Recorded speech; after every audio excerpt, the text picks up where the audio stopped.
Hi, my name is Joseph Clifford, and what I'm going to do is deliver a three-part series of adrenaline, epinephrine, and other hemostatic agents and the uses of those hemostatic agents in professional and amateur combat sports. So what we're going to do today is start off with athletic boxing and historically its introduction to the difficulties in using the substance, making it marry or compatible with the rule and regulation laid down by not only WADA but the IOC and the no needle policies that are all in play once you enter that space called the field of play, in other words the ring itself. So without further ado, we'll continue on. So it's good to start by explaining how we use adrenaline in our body and how it's stimulated. So I'm going to use the word adrenaline, but I know anybody joining us from the USA, epinephrine is the same meaning. Adrenaline, epinephrine. So what we're going to look at is the natural process in which adrenaline is produced in your body. Noradrenaline and adrenaline is produced in your body. So we're going to start from the top. So in a fight or flight syndrome, basically what happens is the hypothalamus sends a signal down your sympathetic nervous system, okay, which travels down your spinal cord and exits at your thoracics, which are your rib cage, into vital organs and components of your body that need to be stimulated. And again, this is because of fight or flight. These signals are sent to body parts which need to respond. So if you were in danger, that you could either respond to that danger by fighting it or running away. And it's something we've evolved with over, it's part of human evolution. So let's just break it down into body parts. So as adrenaline is released, norepinephrine or adrenaline is released down into the spinal cords, it travels to various body parts. The eye is being one, where the pupils dilate. And the reason they dilate is because then your eyes can see better. So any threats, anything like that, they can see better. So it also travels down into other body parts, which are the muscles. And the reason for that is, again, it's just to get you ready, to prep you to either act, whether that's running or whether it's standing your ground and fighting, which is very important. It also sends those signals to the heart, the lungs, and the reason it does that is basically to prepare them. The heart beats harder and faster to pump oxygenated blood into the muscles. It also makes the airways in the lungs bigger, so it can take in more oxygen, which can then send blood to the heart and then the muscles.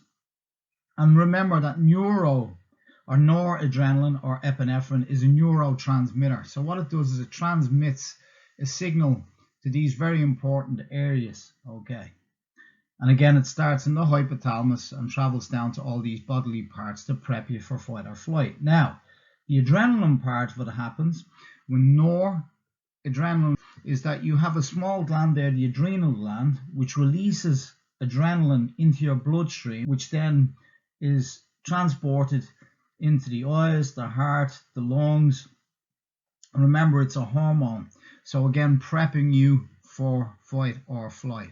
So that's basically how your body naturally responds to noradrenaline and adrenaline. So when we're threatened or we're in a position where we feel in danger, that whole fight or flight syndrome starts in the hypothalamus in the brain. The neurotransmitter, which is noradrenaline, travels to all these body parts.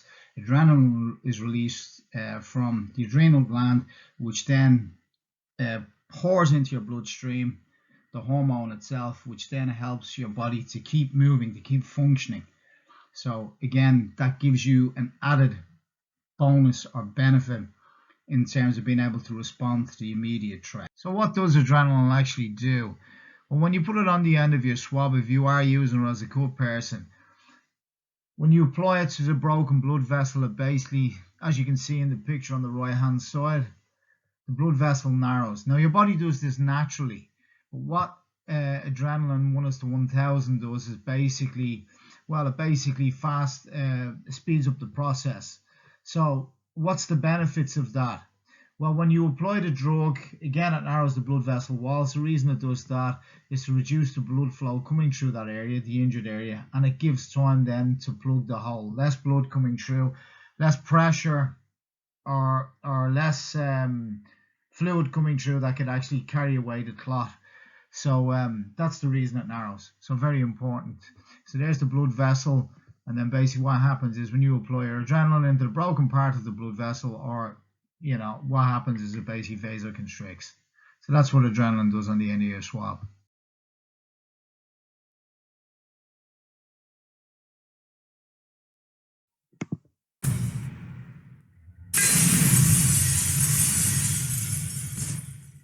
We began this test with a simple question. Does adrenaline really increase performance? Could added adrenaline allow mixed martial arts star Houston the Assassin Alexander to actually punch with more force? We first established a baseline to see how hard Houston hits without adrenaline. Then we got him mad. Really mad. All that rage, I want it right now. I want you to unleash that beast. Come on, man. You can do this. No more disappointment anymore. Let's go.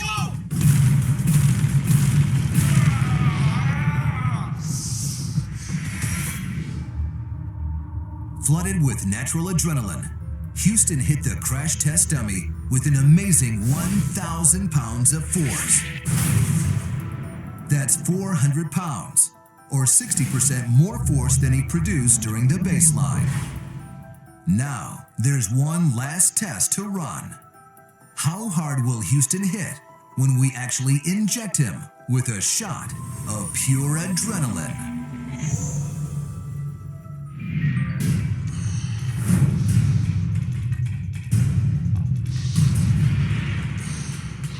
You ready to do this? Here we go. Line yourself up.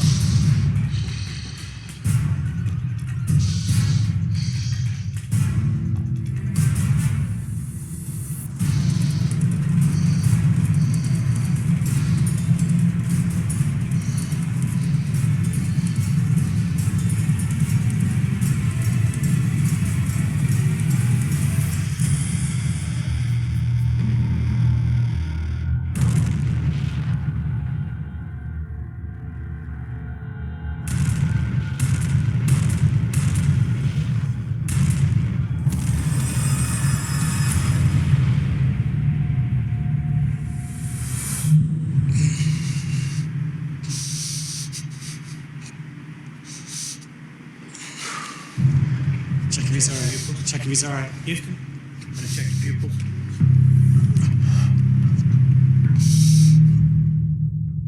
How did the injection of epinephrine affect Houston's power? Remember, his baseline punch with no adrenaline registered at 600 pounds of force. Then, enraged by his trainer, Let me see it. You got me. Hit that thing. Let's go. his natural adrenaline produced a punch with 1,000 pounds of force. And finally, jacked up on a dose of epinephrine, Houston delivered a punch with only 900 pounds of force. Incredibly, that's less powerful than the one fueled by his trainer's motivation.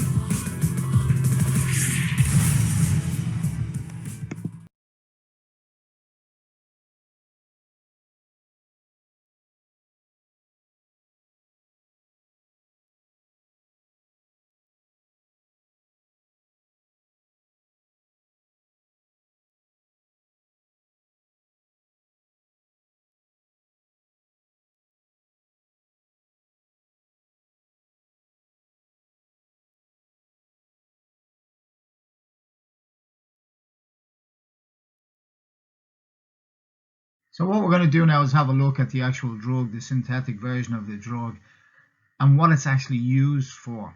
So in other words, most cut men, cut women, when they actually get the drug, they basically get it in vials. The drug is basically used by the emergency services or licensed healthcare providers who've trained specifically in terms of the dose that they should administer, the time that they should administer that drug over, etc., etc.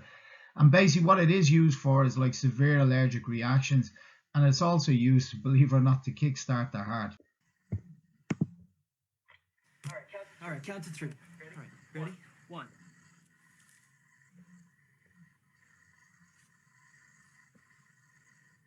2.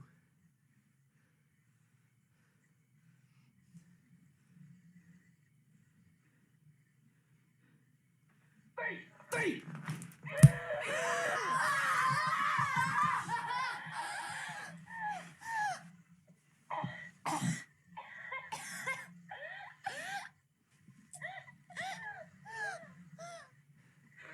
You're all right. Say something. Something. That was fucking trippy. So basically, yeah, you can't beat that one. But anyway, there you go. That's what adrenaline or epinephrine is used for in the field of medicine. So it can be used to kickstart the heart. Okay. So again, just a reminder, it dilates the air passageways in the lungs and it causes blood vessels to constrict, redirecting blood flow back to major organs. So now we have an explanation of the drug. Let's move on to actually the application of it and how athletic boxing introduced it. So the removal of headgear. It was decided in 2013 to remove the headgear. And the reason they removed it was because of concussion rates had climbed. Or in other words, they'd increased. Although laceration rate may have decreased, the concussion rates increased. And part of the reason for that was it was stipulated that the target, the head, had become a bigger target. And then also fighters had become a little bit complacent because of the headguard as a protective measure, either coming into range or dropping out of range. So basically headgear was removed, and as a result of that, Dr. Butler and Dr. Mike Loosemore both done studies on the headgear before and after using the WSB, and I think it was the APB, I could be wrong, in athletic boxing to study, because they don't use headgear, in comparison to AOB, open box competition, where headgear was used, and they found concussion rates were less or fewer in the WSB, the World Series of Boxing, and the APB, which is the amateur professional boxing wing of athletic boxing. So that's the reason it was moved. Now, when the headgear was removed, what happened was, yes, the concussion rate came down, but the laceration rate went up. And part of the reason for that was basically fighters not being able to close range and distance. They'd gotten so used to jumping in and out of range that they hadn't, clash of heads became quite common, and particularly in the first round or so, and particularly with southpaw versus orthodox. And so laceration rate skyrocketed, and as you can see in that newspaper article, it cost a lot of fighters some key decisions at top level, where it counts the most, where you want to stand on the winners' medals podium. So basically, as a result of that, in 2014-15, they employed, through a loophole, they employed cut people to come in and work with ABA, Athletic International Boxing Association, to come in and work with them. And what they did was employed an outside entity, in other words, professionals in their own right, to come in and work. And so the picture you can see there with two colleagues. This was in Doha, Qatar, the World Championships in 2015. In order for us to operate, they also had to introduce the use of adrenaline, epinephrine 1:1000. But they could only do so in 1 milligram, that's 1 milliliter of adrenaline 1:1000 or epinephrine.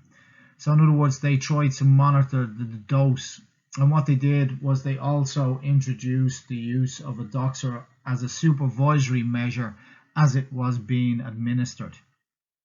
So that's the reason that cut people entered into athletic boxing, was because of the removal of headgear. And you got to remember, it's an Olympic sport, and any sport shouldn't be represented by the amount of blood that's spilled in the ring. And unfortunately, That's not the case in other sports, because we're becoming quite desensitized by the sight of blood now in other sports. But particularly in athletic boxing or amateur sport, it's not a pretty picture. And it's not what the Olympics want to portray as a safe and good way to exercise or get involved in a sport that you may like.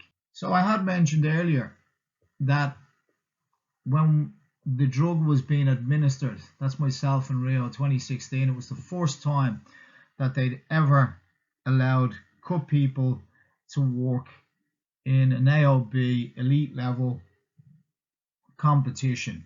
And I was honoured to get the opportunity to work in the Olympics. It was one of the biggest moments of my life to stand in Rio, in the stadium in 2016, in Rio de Janeiro, and listening to 80,000 people sing Rio. It was just overwhelming. A week later into that competition, probably a whole different story, but it was an honour to get the opportunity to be the first ever cut people to work in that event. Now, to the point. The doctor you can see is supervising me from over my shoulder. So, in the process of allowing us to use adrenaline, an issue arose because basically we were sitting ringside, over here somewhere. Okay, sorry, this side. One cut person basically per bout, not two, but one cut person per bout. So we sat down here. So we had a station just here. And what we basically did was, when there was a wound or an injury, the referee had a look at the injury and then indicated to the doctor to come up to the ring apron to have a look at the injury. And then once the doctor looked at the injury and then analysed it, and then he would give the order for the cut person to come up and treat the injury. Now, again, there was a dose of just 1 milligram, that 1 milliliter of adrenaline, 1:1000 or epinephrine, and we were supervised as we treated the injury. And again, the problem with being handed a 1 milligram or milliliter ampule is that you had to extract it from the bottles that they had lying at ringside. So the small vials, as you can see here in the photograph to your right. And so basically extracting it broke the IOC rule and regulation, or the no needle policy that was adopted in London 2012. So to extract the fluid was illegal ringside, which meant you either had to leave the field of play or sit off the field of play and extract the liquid, either put it on the end of a swab, or you had to put it in a bottle. Now, 1 vial is a very small, it's an aqueous solution.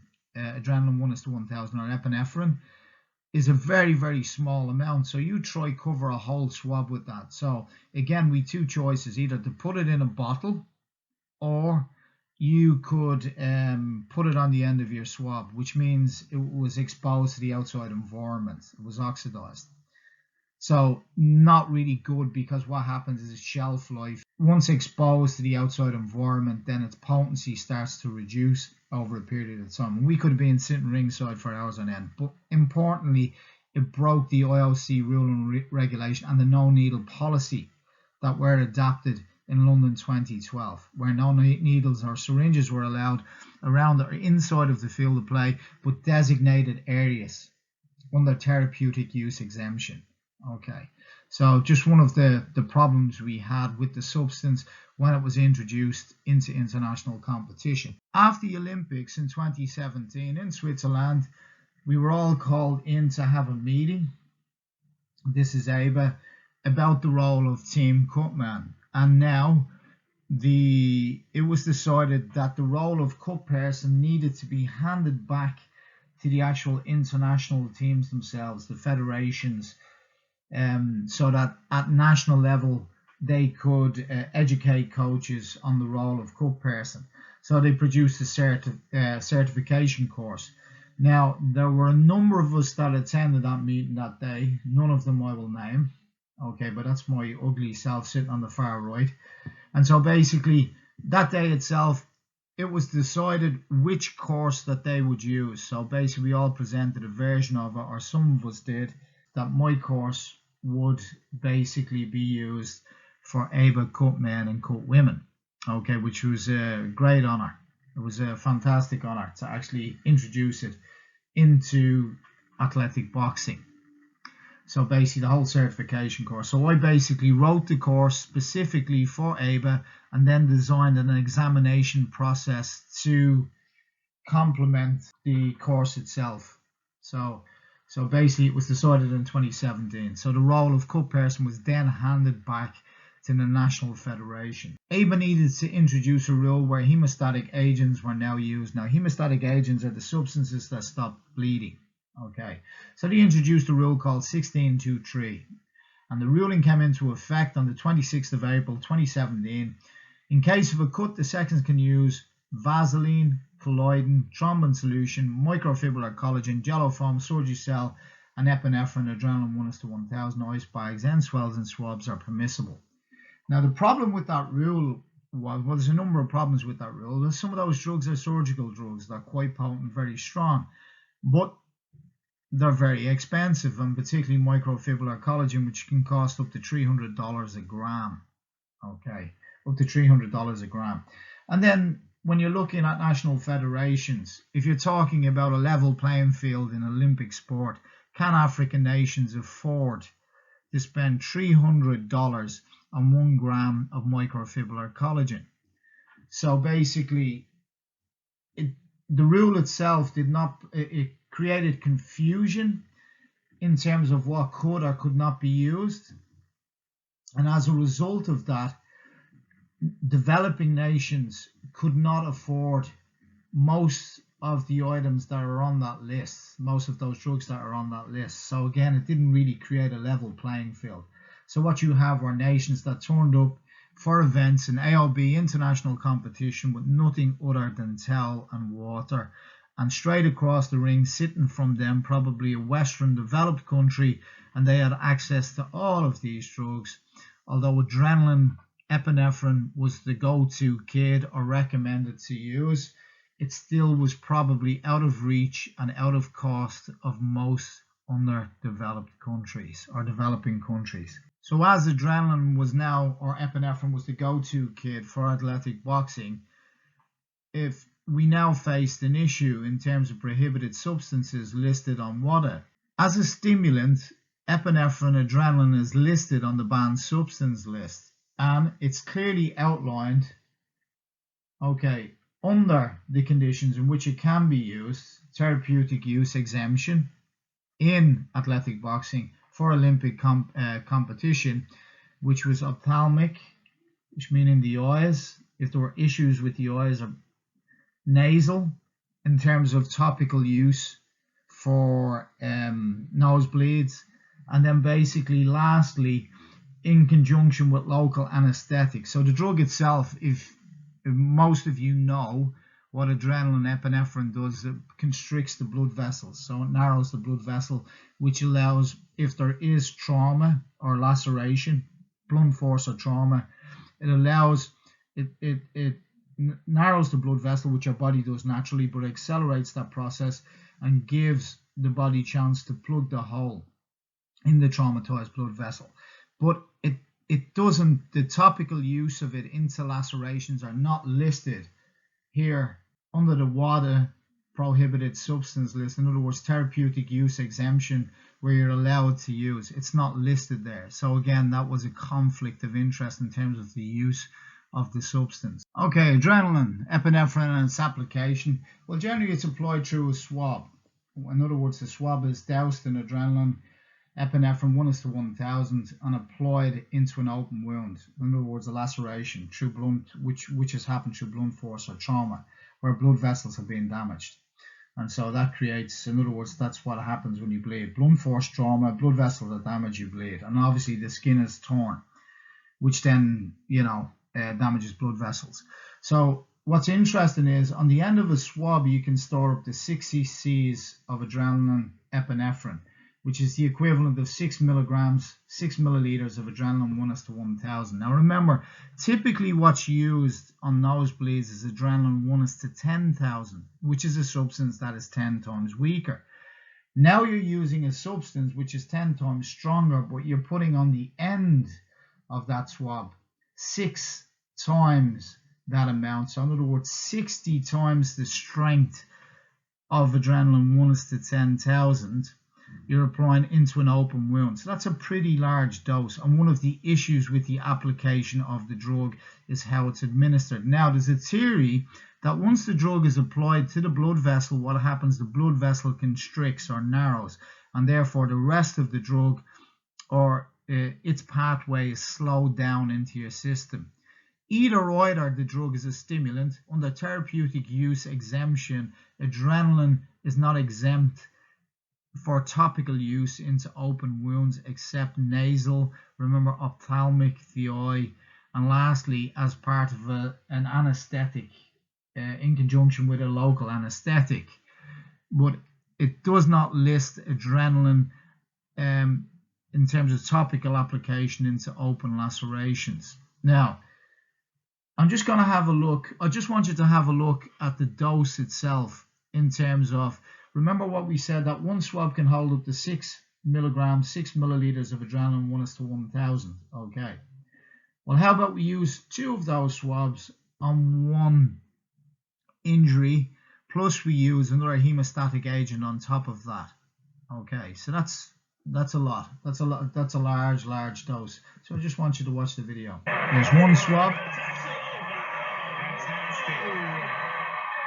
Second swab. And that toothpaste-like substance that's gone on the wound is microfibrillar collagen, which costs up to $300 per gram.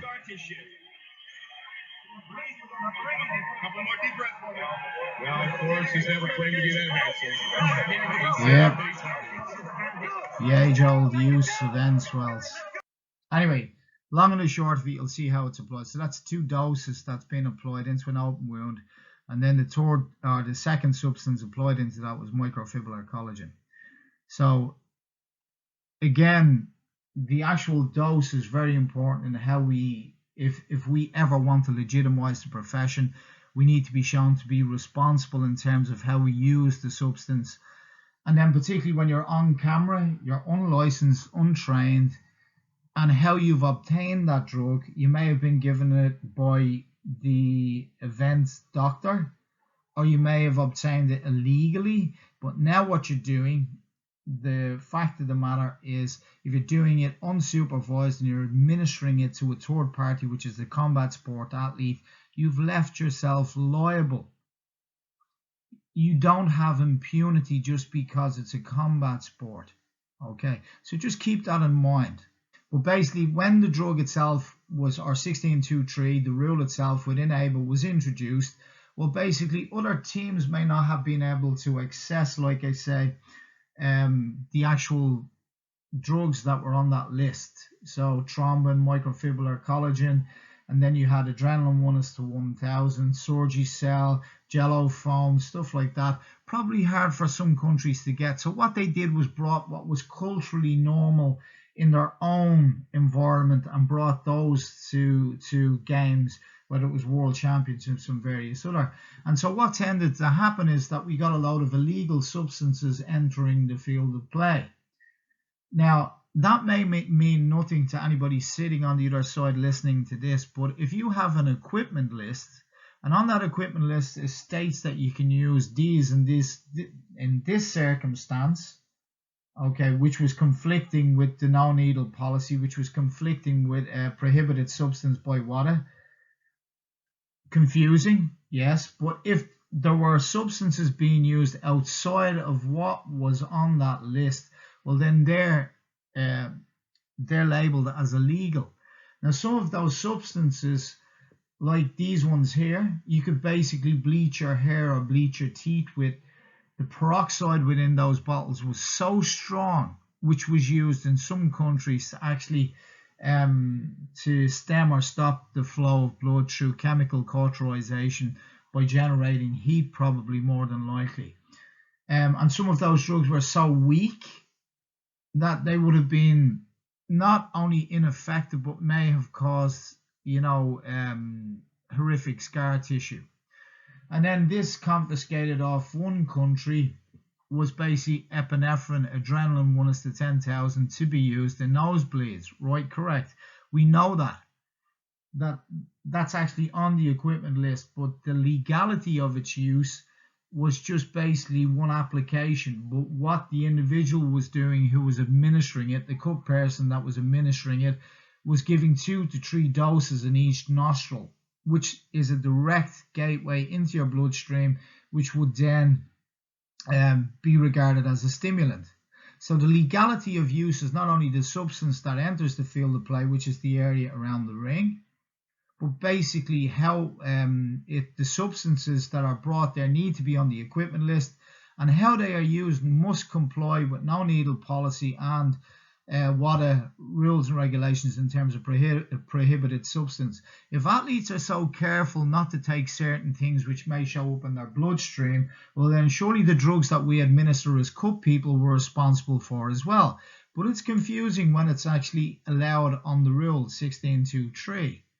Again, because countries couldn't access some of those drugs, what they did was they brought what was used in their own, or culturally was what was normal in their own environments. Okay, this one out here hasn't been seen since the days of Sonny Liston. And so Moncel solution was typical for leaving this kind of purple hue on the skin after use, and used to leave horrific scar tissue, and it was outlawed, I think, by 1988. Thank you, Nevada Athletic Commission, for that information. Very helpful. So just stating the case here.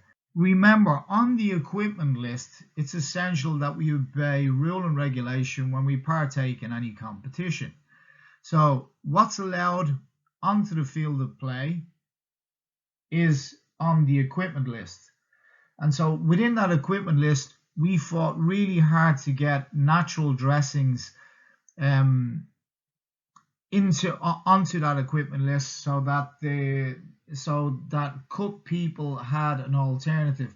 Because part of the cut course, I refused to teach the use of adrenaline epinephrine, because I would break my own constitution as a physiotherapist, where I cannot prescribe or administer drugs to a third party. I cannot do that.